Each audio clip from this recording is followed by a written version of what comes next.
Hey guys, Infidel1258 here. Today I want to talk to you more about monster flipping and about bargain hunting. This is something I'm renewing my interest in within Splinterlands because I really think right now is an interesting time. There's been stability in our marketplace, in our monster card marketplace, especially as compared to the broader cryptocurrency marketplace, which has been super volatile. I think if you look at your own portfolio on Peakmonsters, you're going to see that the valuations have held relatively stable despite the chaos lately. What does that mean? It means that card prices are not fluctuating wildly, and that's a great time to then start looking for flips. What are flips? They're cheap cards that you can buy for a little and sell for a lot in a short time. Now, I've talked to you in various videos about how to do that, and we'll do an ongoing conversation about that within every one of these videos. But this is going to be a new series where you're going to see me going through the process and showing you what I've bought and showing you what I've sold.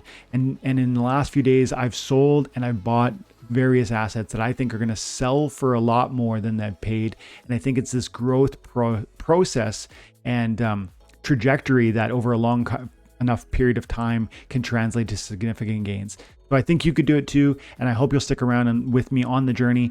If that sounds interesting, definitely stick around, stay tuned, like and subscribe. And before we get into it, my name is Dwayne Cunningham. I go by Infidel1258 in the game, and you could just call me 12. So let's do it. We go over to Peakmonsters, everybody's favorite monster market. And I recently bought a Silver Shield Paladin here, level 5. I paid $9.70, I think, for that, and I sold it 4 days ago, or yesterday. I bought it 5 days ago. Bought it 5 days ago for $9.70. Sold it yesterday for $12.18. That's after the fees. There's a 5% fee on the sale, and forget about the DEC. How much I paid in terms of DEC, how much I got in terms of DEC. We can explain why DEC doesn't matter in a few minutes, but first I want to kind of walk you through what I did recently. That's like what is that, like a 25% profit on this card after fees. And it might sound trivial, but if you do that, if you get a portfolio of assets that are priced at 20 to 50 or even 100% market gain for you, and you've got a wallet full of those sorts of assets, it will get to a place where every single day you're trading something, and every single day you have that opportunity to then reinvest and find more deals and maybe bigger deals. And so it really does snowball. And that's why I went to Twitter yesterday and I dropped this comment. I go, 4 days ago, I bought a Silver Shield Knight for $9.70 and I sold it today for $12.18. That was last night. Each time I do this, I gain DEC to fill my portfolio with similar flips. These things snowball. This sentence right here, each time I do this, I gain DEC to fill a portfolio with similar flips, is so important, and I want you to hear that. That's why I said it twice. It's not about obtaining more and more and more DEC.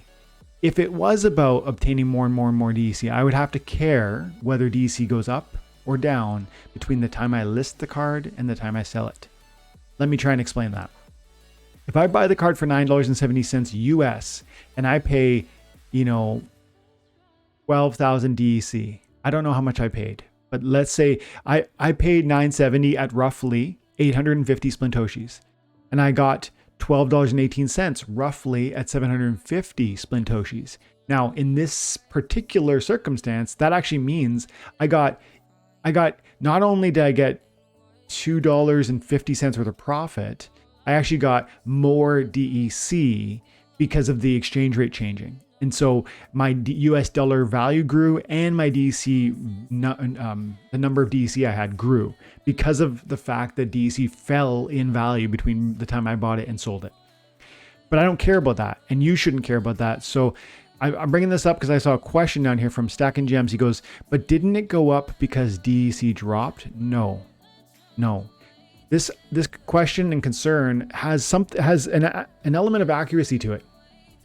If I bought a card for $9.70 and sold it for $12 a few days later, it would be paid in DEC. And let's say the DEC gained value dramatically. It doubled in value because of some sort of strange thing. And in fact, we're below peg right now, so it could shoot up in value in the next few days, in the next week or so. Maybe it does. That'd be great. If that happened, I would receive fewer DEC for some of the sales I did today, for some of the purchases I did today. fewer DC. So why wouldn't I just hold my DC? First of all, you don't want to, just holding your DC is doing nothing. It's inactivity. It's not giving you any sort of benefits. I'm creating opportunities for myself to grow what I've got. That's why, like, I'm being intentional and trying to aim at growth, not stability, firstly. Secondly, I don't know whether DC is going to go up or down, and I don't want to be paralyzed by that lack of knowledge. I want to take actions as best I can within the realm of understanding to make profits. Lastly, it doesn't matter to me whether I get, 2 million DC for the sale of this Paladin or 2 DC. Why would I say that? It doesn't matter because I'm going to immediately use the value that I receive through that payment to purchase other discounted cards that are flippable. So why, again, why doesn't it matter if I get 2 million DC or I get 2 single DC? It doesn't matter because they still amount to $12.18 at the time of sale. So whether it's 2 million or 200 or 20,000, it doesn't matter because I'm going to immediately, upon recognition of this sale, go in and buy other assets. So let's go over to Peakmonsters. You're going to see what I've done here. First of all, where's my sale? Where's my bond? There it is. This is him buying my Paladin. A day ago, he bought this Paladin for me. He paid $12.18. He paid almost 15,000 DEC. It doesn't matter how much DEC because it amounts to $12.18. And I'm not going to sit on it, holding it as an investment in DEC. So the volatility of DEC is irrelevant. I hope you see that. I'm immediately going to take the $12 as soon as I recognize that I've sold it, and I'm going to put it to work. What did I do? When I once a day I pop in here, I just go to your name, you click on My Explorer, you click on Sale, and then it's going to show all the sales that purchases or sales that you've done. And then I notice right here on this one, Bondolfi Coffee bought something, and that it only tells you someone else's name if they bought from you. Therefore, I knew I sold. I click on View Details. There's my card. There's my payout. Okay, let's get to work. We got 15,000 DC. We got $12. Let's go. And then I go over here and I bought these 3 cards, which were being sold for burn value, which is ludicrous. This is a great card: the Dampier Infiltrator, Double Strike, Cripple, Sneak, 4 mana. Great, amazing card. And it's being sold right now for practically burn value, which is ludicrous. Burn value, if you don't know, burn value is the collection value. So the card has a certain amount of collection power. That collection power equates to its burn value.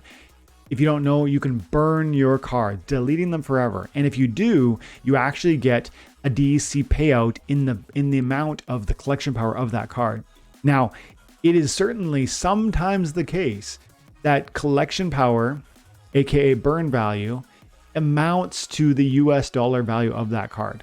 In this case, it was practically the case. I paid $270 for that one, $279, $280 for that one. The burn value on these is like $250. So I'm saying that's the burn value amounts to a floor for the price of that card. Do you see why? If it can be burnt for $2.50 and you're selling it for $2.40, I'm going to buy it, burn it, and make 10 cents. So the floor of the price of any card is going to be the burn value. And so when you see cards that, especially cards you like, near that burn value, those are a buy. Now that's not a flip because there's no one buying it right now. That's why it's so cheap. It's a long-term hold. That's a separate conversation. But as you can see, I made DC, and did I hold it? No, I immediately put it to work. So that's why it doesn't matter if the DC went up, down, sideways, because I only care about the US dollar value because I'm immediately going to put it to work. And the volatility, therefore, of the DEC asset is entirely irrelevant. Great question, though, because more than one person has asked me that over the years. And then I didn't just buy Dampiers. I also bought some Seedsmiths and some Exploding Rats. Why? Again, because they're so close to burn value, and I like these cards. And these cards are not long-term. These are not good flips. These are long-term holds / possible rental income at some point in the future. But they're just so cheap. And I guess I lastly want to share with you that I'm growing my portfolio of these cards because I really think now is an interesting time to do that. So today or 13 hours ago, I went through and I bought this Haunted Spirit. I bought it for $45. It's a great beta card. There was another question on Twitter. How do we decide if what's a good buy? Well, some of the things you want to look at is, one, is it a good card that a lot of people use? Two, is it a card that I personally want to hold? If I can't sell it, would I be happy that I'm holding it? And three, would you call it a summoner, a tank, or a carry card? If so, those are really desirable because they end up being easily sold. There's a lot of buy and sell volume on summoners, tanks, and carry cards. And then lastly, if you're able to check off those boxes, and then it's worth considering. You then need to look at the price. And in this case, we paid $45 for it. So like, what's that thing worth? What's that marketplace look like? We go over to Haunted Spirit. It's a beta version. So we go Haunted Spirit right there. That's me, the top one, 36BCX, and we're selling for $70. We bought it for 45. We're nearly doubling our money if we're able to sell that. And I think we are, because look, we are the cheapest one on the marketplace. That's a good sign.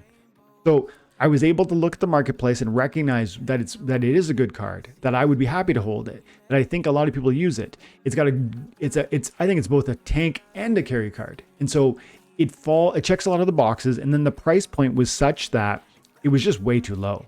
It was way, way, way too low. And I think reasonably I could sell this for about $1.90, $1.94. And probably, in the not too distant future. So I'm happy to hold that and list it and sell it for probably 70% profit. That's one example of what I've done recently. And there are more too. I've got other betas. Today I went through and I bought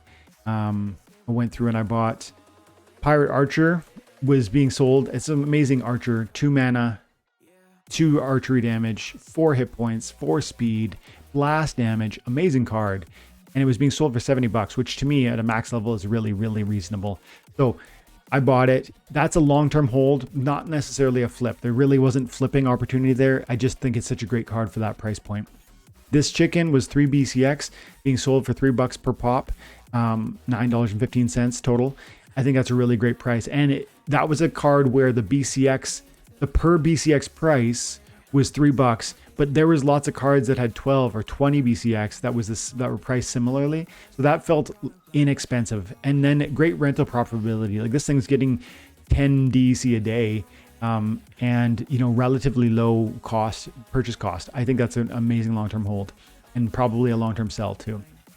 These are not flips. Not everything I buy is a flip, but this is me looking for different avenues for profitability in the marketplace, whether they're short-term, long-term, mid-term, rentals, resale, flip, whatever.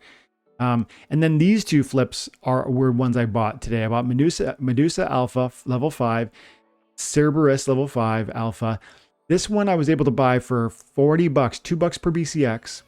And I relisted for double, literally double, $80, and I'm the lowest one for the alpha. And that alpha card is actually relatively cheap compared to the beta, which is not usual. So if you find that there's an alpha card that is interesting, desirable, powerful carry card, that is priced fairly and it's an alpha, whereas the betas are priced similarly, that's a real bargain. And so this to me was an amazing opportunity. This was one of my better opportunities that I've been able to find so far. I bought it for 40 and I'm listed for 80. If it sells, I'll certainly report that. Then we got Cerberus I bought for 112 and I relisted for I think 153. So that'd be about a 40% increase if I'm able to unliquidate. And so that's the thing. And it doesn't take much, guys. All it really is, you start with a $5 card, a $2 card. It's never new cards. It's not new reward cards. There's just too much liquidity. It's got to be one of the older cards, like a beta or a promo, or even an old reward, or maybe even an untamed, possibly. Maybe some Chaos Legion cards you could do it with, like summoners could be possible. But you come in and you spend 10, 15 minutes a day looking at the market, trying to find a deal. And, look for some of the cards that you recognize people play regularly. Dark Entrenches could be an interesting choice. Nope. Inferno, nope. Yeah, Summoners, like I said, start with Summoners. Go and do regular foil because gold foil is going to cost you $1 billion. Nope. It's really this quick. I don't... I don't want to fully explain what I'm looking for in this video, but if you want a detailed breakdown on how I'm deciding quickly that these ones are not qualifying, I'm happy to do that. But it's really this fast. And some days you're going to pop in and there's not going to be one. You're going to say, nope, there really wasn't something for me today. But you're going to pop back the next day and check again and see at that time. Look at this one here. Nope, not good enough. Orc. Nope. Stone Golem. Nope. Pit Ogre. See, it feels like there just isn't one right now. And that's okay. I'm not going to force it. I'm going to be prudent and patient. And I'm going to just wait until I see something that's priced in a way that it's just, I can't beat it. And it's literally free money and just bend over and pick it up. None of the cards I've looked at so far are giving me that vibe. And so I'm just going to leave it. And I've got 3 listings now. And if we keep doing this 15 minutes a day, we can grow our portfolio of flips to the point where maybe we get a sale every single day. And as that begins to happen, that's where things can really snowball, where you're not just looking at $5 cards or even $50 cards. Maybe there are some $500 cards with real flip opportunities. And then you start doing bid buys on the marketplace, because often DEC price points are so much cheaper for the high bid 50 cents versus low buy 80 cents. And so there's market gains that can happen there if you're patient with bid buys. But it's a whole series. We can't teach it all today. Definitely like and subscribe. Make sure the notifiers are on so you can see these ones when they pop. This is something I think all of you can do regardless of how much money you've got. And this is so important to growing what you're doing, to growing the gains that you got with Splinterlands. Guys, thank you for your time and attention. Have an amazing day. God bless.